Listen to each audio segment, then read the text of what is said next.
paz do Senhor esteja com todos os irmãos e mais essa oportunidade em que nós levamos até você, até a sua casa, a escola bíblica online. Uma satisfação e é sempre uma bênção poder estar aqui com os irmãos. Essa aqui é uma iniciativa da Igreja Assembleia de Deus de Guaíba, Departamento de Escola Bíblica, onde nós trazemos aqui aos irmãos um pequeno aperitivo do que vamos estudar nos nossos domingos pela manhã, aqui na sede da nossa igreja e nas congregações, nos seus respectivos dias e horários, em cada uma das lições do trimestre, das lições bíblicas da nossa igreja. Hoje vamos nos dedicar à lição 3, a terceira lição desse novo trimestre que estamos estudando.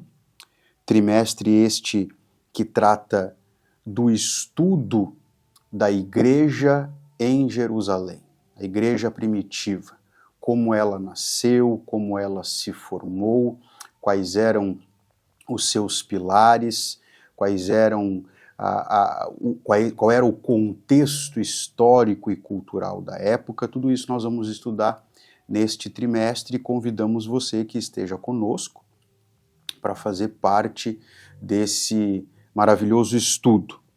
Hoje vamos nos dedicar à lição número 3, cujo título é Uma Igreja Fiel à Pregação do Evangelho.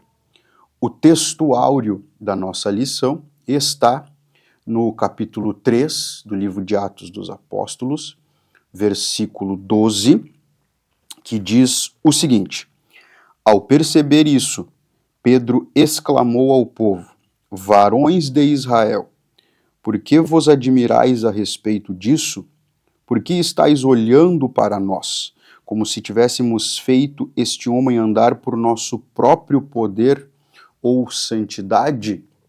Um pouquinho diferente da tradução usada na lição, mas é importante sempre trazermos essas outras visões, essas outras traduções bíblicas para uma melhor compreensão. A verdade prática diz o seguinte: a verdadeira pregação bíblica consiste em dar testemunho de Cristo no poder do Espírito. Leitura bíblica em classe, capítulo 3 de Atos dos Apóstolos. Vamos ler do versículo 11 até o versículo 19, que diz o seguinte: Apegando-se o mendigo a Pedro e João, todo o povo correu maravilhado para junto deles, num lugar chamado Pórtico de Salomão. Ao perceber isso, Pedro exclamou ao povo: Varões de Israel, por que vos admirais a respeito disso? Por que estáis olhando para nós como se tivéssemos feito este homem andar por nosso próprio poder ou santidade? O Deus de Abraão, de Isaque e de Jacó, o Deus dos nossos antepassados, glorificou a seu servo Jesus, a quem vós entregastes para ser morto e diante de Pilatos o rejeitastes quando este veio decidido soltá-lo. Todavia, vós negastes publicamente o santo e justo e pedistes que um assassino fosse libertado. Vós matastes o autor da vida, a quem Deus ressuscitou dentre os mortos, e nós somos testemunhas deste fato. Pela fé em nome de Jesus, o nome curou este homem, que aqui vedes e bem o conheceis. Sim, a fé que vem por meio de Jesus deu a este agora saúde perfeita, como todos podem observar. Contudo, irmãos, eu sei o que vós e vossos líderes fizeram com Jesus, o que vós e vossos líderes fizeram com Jesus foi sem o perfeito conhecimento do que estavam praticando. Entretanto, foi desta forma que Deus cumpriu o que tinha predito por todos os seus profetas, anunciando que o seu Cristo haveria de sofrer. Arrependei-vos, portanto, e convertei-vos, para que assim sejam apagados os vossos pecados. Muito bem. Estamos estudando neste trimestre acerca do nascedouro da igreja primitiva, a igreja que nasceu em Jerusalém. E nessa lição número 3, nós vamos tratar a respeito do fato de que a igreja verdadeira, a igreja de Cristo verdadeira, uma de suas principais características é que ela é fiel à pregação do Evangelho.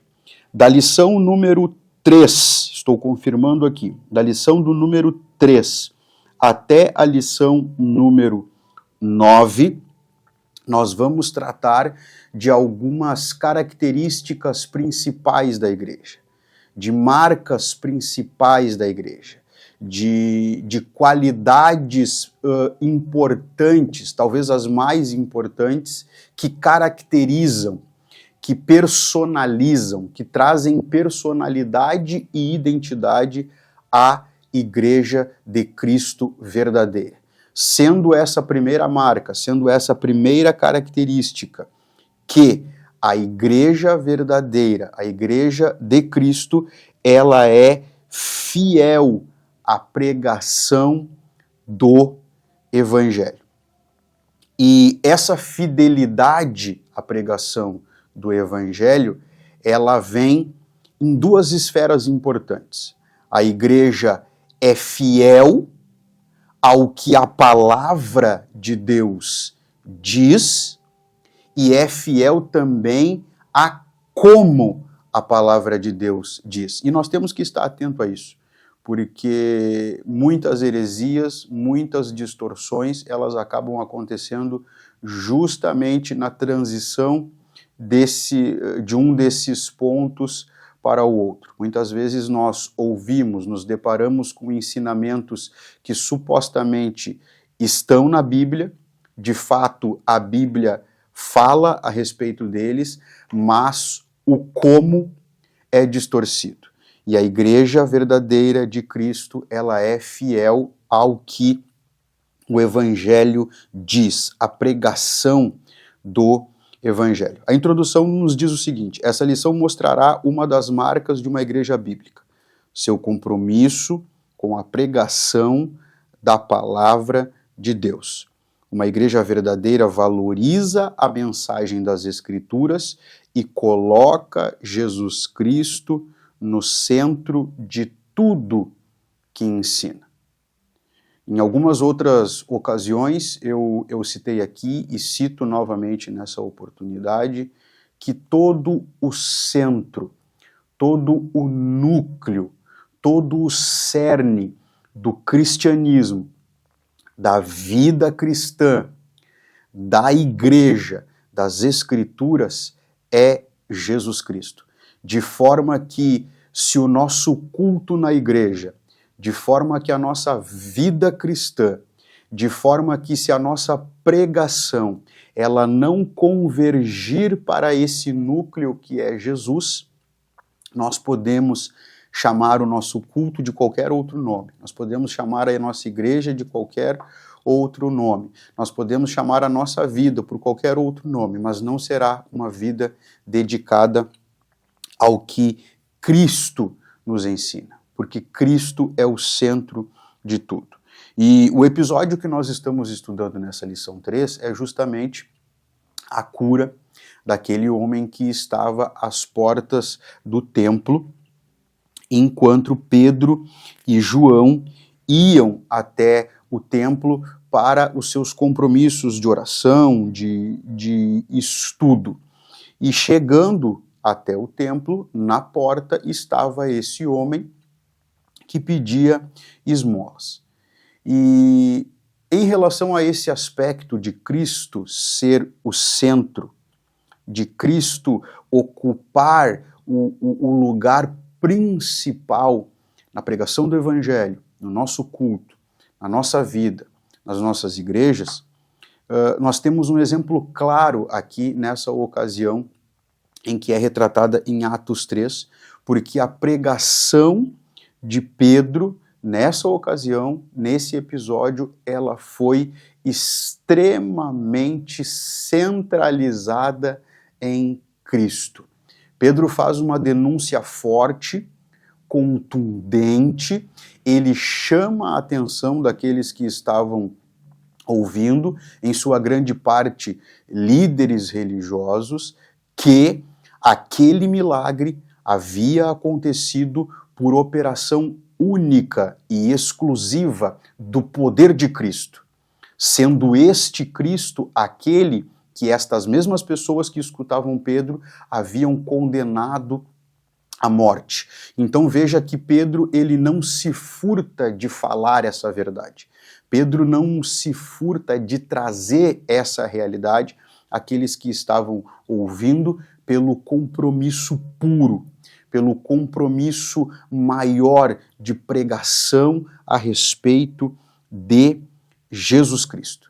Então, aqui nós temos talvez o ensinamento, a verdade mais importante de toda essa lição, quem sabe talvez de todo esse trimestre também, com certeza uma das mais importantes de todo esse trimestre, e também uma das verdades mais importantes da vida de todo cristão.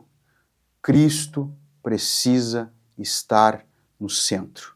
Não é à toa que somos identificados, que somos chamados, não é à toa que você é identificado como um cristão, aquele que segue e que persegue a Cristo, um imitador de Cristo. O apóstolo Paulo dizia isso: eu imito a Cristo. E vocês devem da mesma forma fazer isso. Então, esse, quem sabe, é o grande ensinamento. O primeiro tópico da nossa lição trata que a igreja, ela prega e deve pregar as Escrituras. Este primeiro tópico, normalmente nós não costumamos trazer aqui a abertura do leque dos 3 subtópicos que normalmente cada tópico principal tem, mas nesse caso em específico há uma necessidade de fazermos isso para que a compreensão ela seja plena. O primeiro tópico diz: a igreja prega as Escrituras. Por que que a igreja precisa pregar? Por que que a igreja precisa estar comprometida?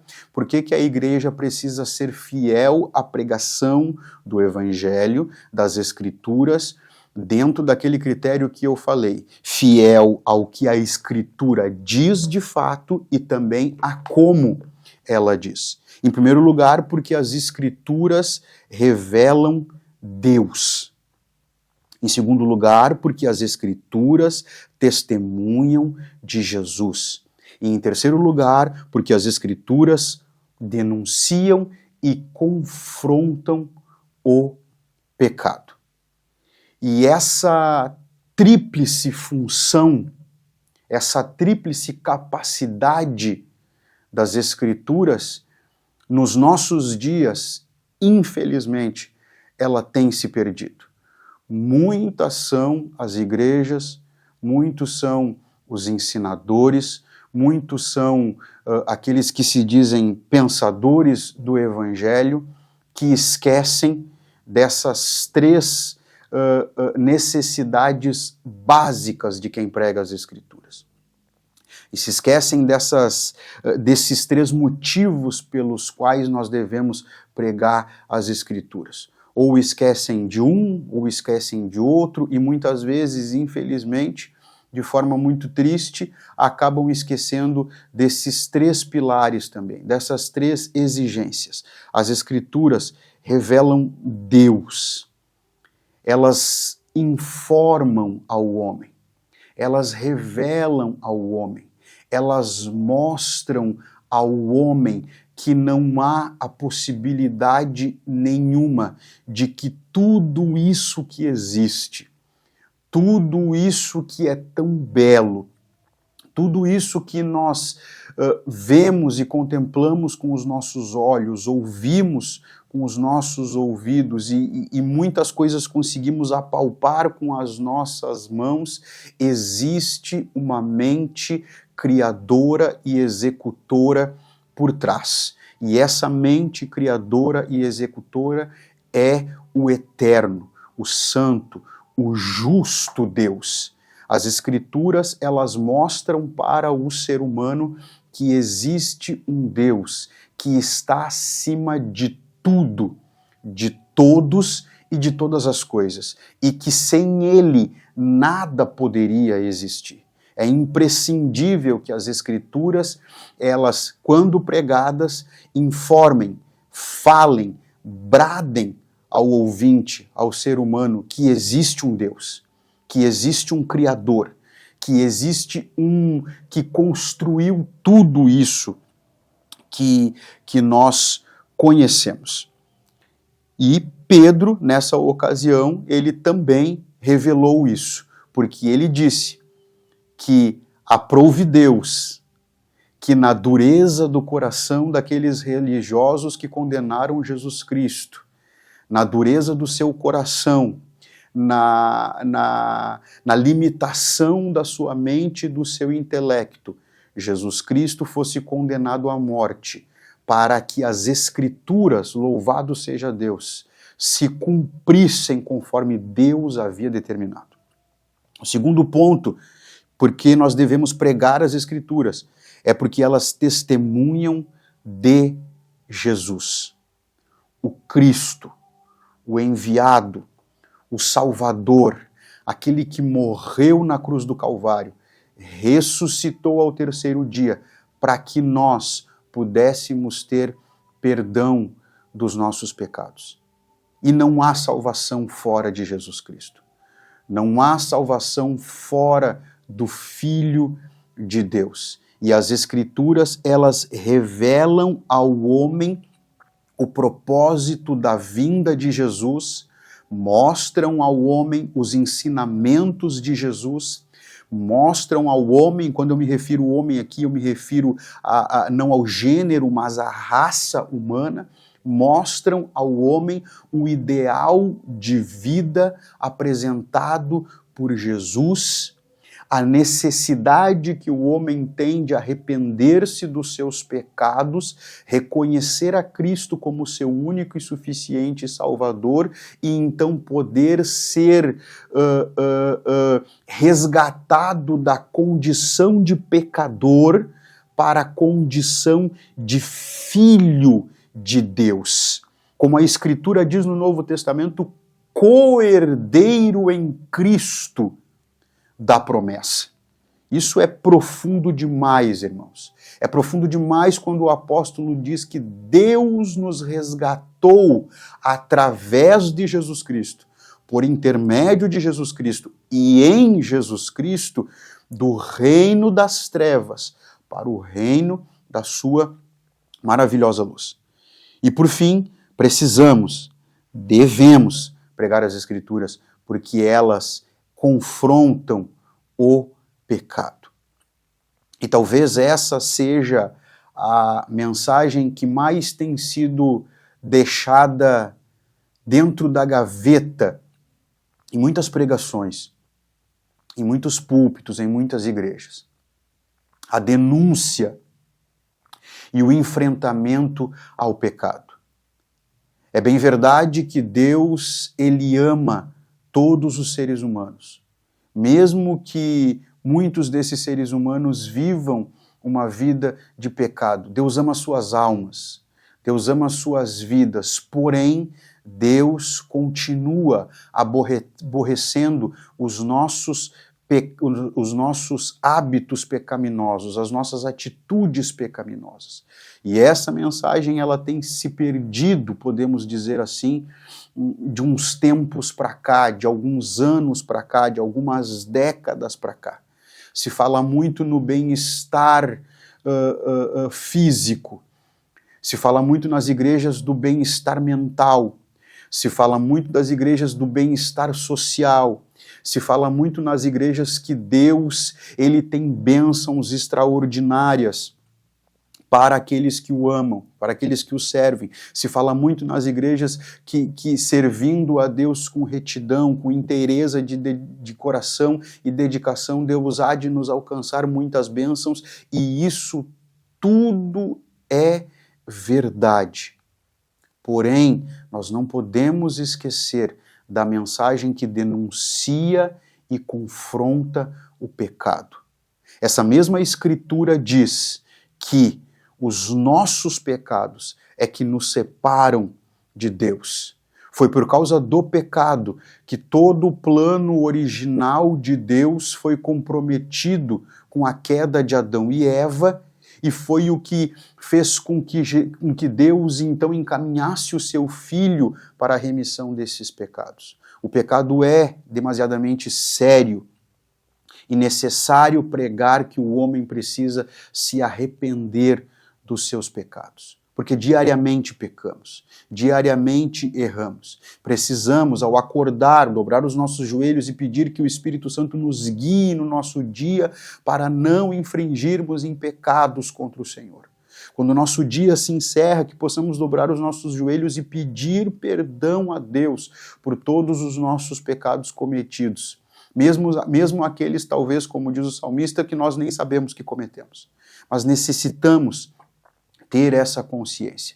E essa mensagem, essa tríplice verdade das Escrituras precisa estar presente nos nossos ensinos, nas nossas pregações, nas nossas ministrações, nos nossos cultos. Que a Escritura revela Deus, que a Escritura testemunha de Jesus e que a Escritura confronta o pecado. O segundo tópico trata que a igreja que prega o Evangelho, ela precisa pregar o Evangelho no poder do Espírito. Porque o Espírito é que faz com que a mensagem ela desperte no ouvinte a fé, e a fé leve-o ao convencimento do pecado, da justiça e do juízo, e, consequentemente, a salvação. É no poder do Espírito que milagres acontecem durante a pregação do Evangelho. Foi no poder do Espírito que Pedro curou aquele homem. Foi no poder do Espírito que muitos apóstolos realizaram milagres extraordinários durante as suas ministrações e as suas pregações. É no poder do Espírito, muito embora hoje, nos nossos dias, não aconteçam milagres tanto quanto nós gostaríamos de ver. Mas é no poder do Espírito e pelo poder do Espírito que milagres acontecem. E é necessário que haja milagres, porque os milagres testemunham o poder, o grande poder de Deus para realizar coisas que são impossíveis aos olhos humanos. Muitos irmãos, muitos aceitam a Jesus, muitos reconhecem a sua condição pecaminosa, muitos reconhecem que estão trilhando uma vida de pecado e se entregam a Jesus, reconhecem Jesus como seu único e suficiente Salvador, tão somente com a pregação do Evangelho, tão somente através da mensagem expositiva, da mensagem clara que ensina, que exorta e que orienta e que corrige. Mas há aquelas pessoas que talvez o grau de ceticismo seja um pouco maior e que precisam ver com os seus olhos que o nosso Deus é um Deus poderoso para realizar milagres extraordinários.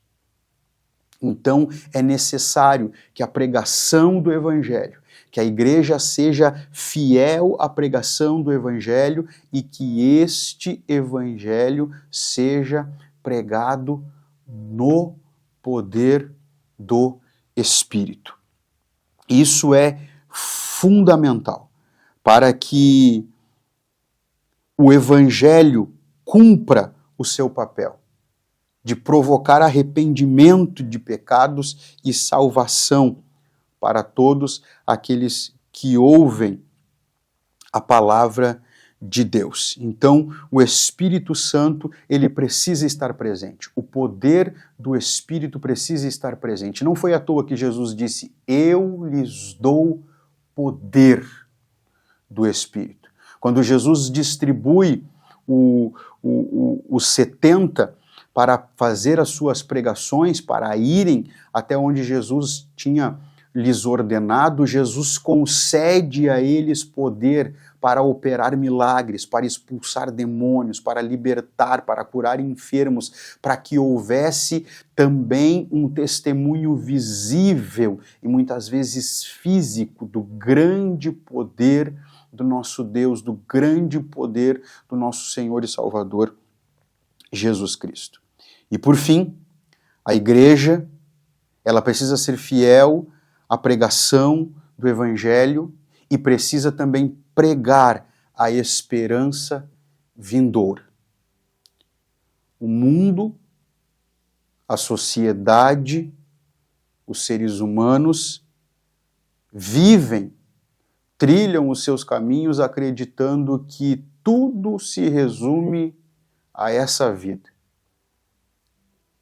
Muitos são os que acreditam que, uma vez que os nossos olhos se fecham nessa terra e o nosso corpo tomba, tudo se encerra aqui. E os seus esforços e todos os seus trabalhos se resumem a focar nesta vida, a viver, como disse o autor de Eclesiastes, debaixo do sol. Mas o mesmo autor diz que debaixo do sol tudo é vaidade, e a vaidade passa. O mundo caminha sem saber que após a morte existe ainda, e eu vou usar aqui talvez uma redundância não tão correta, mas após a nossa morte ainda existe toda a eternidade. E nós precisamos falar dessa esperança vindoura. Nós precisamos falar que a vida não se resume aqui, a essa esfera de vida física que o ser humano vive. Que depois que os nossos corpos aqui na Terra morrem, ainda existe a vida eterna. Antigamente, alguns anos atrás, eu me recordo que fazíamos muitos trabalhos de evangelismo na igreja que congregávamos, e a igreja comprava folhetos para esses trabalhos de evangelismo. E eu lembro claramente da mensagem que um dos folhetos trazia, que era justamente uma mensagem impactante, que já na capa do folheto perguntava: onde passará a eternidade? Onde você passará a eternidade? E aí o conteúdo daquele folheto se desenrolava, falando do plano de salvação, falando da vida eterna, falando da eternidade com Cristo após a morte ou após o arrebatamento da igreja para aqueles que estiverem vivos quando Jesus Cristo voltar para arrebatar a sua igreja. E infelizmente essa também é uma mensagem que em muitos lugares tem se perdido. Existe uma esperança vindoura. O nosso Senhor Jesus Cristo prometeu que vai voltar para nos levar, para estar para sempre, para estar eternamente com o nosso Deus. E muito embora a nossa vida aqui seja difícil muitas vezes, muito embora a nossa vida aqui seja estressante muitas vezes, muito embora a nossa vida aqui seja carregada de problemas muitas vezes, muito embora a nossa vida aqui seja exaustiva muitas vezes, são tantas as nossas responsabilidades e os nossos compromissos, casa, emprego, faculdade, colégio, rotinas. Muito embora aqui nessa terra, nessa vida, tenhamos que enfrentar às vezes a depressão, a solidão, o estresse, a exaustão mental. A esperança vindoura nos diz que lá no céu, junto com o nosso Deus, não haverá choro, não haverá dor, não haverá lágrima, não haverá problemas, porque estaremos para sempre junto do nosso Deus. Essa mensagem precisa ser pregada.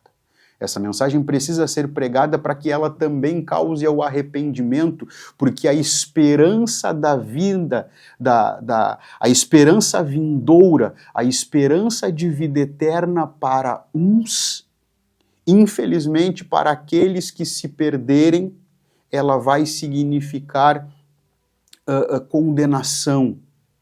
Vai significar condenação. Então cabe a nós trazermos essa mensagem. Cabe a nós, cabe a mim, cabe a você, falar sempre que tivermos a oportunidade dessa esperança vindoura, que um dia o nosso Jesus Cristo vai voltar para buscar a sua igreja e subirão com ele aqueles que forem fiéis à sua palavra durante a sua vida aqui na terra. A conclusão dessa lição diz o seguinte: nessa lição vimos a grande importância que a pregação bíblica tem e como devemos ser fiéis na exposição do texto sagrado. Nosso compromisso de pregação, de ministração, de ensino deve ser única e exclusivamente o que diz o Evangelho, o que diz a Bíblia, o que diz a palavra. Nem mais e nem menos, mas na exata medida do que a palavra diz e como a palavra diz.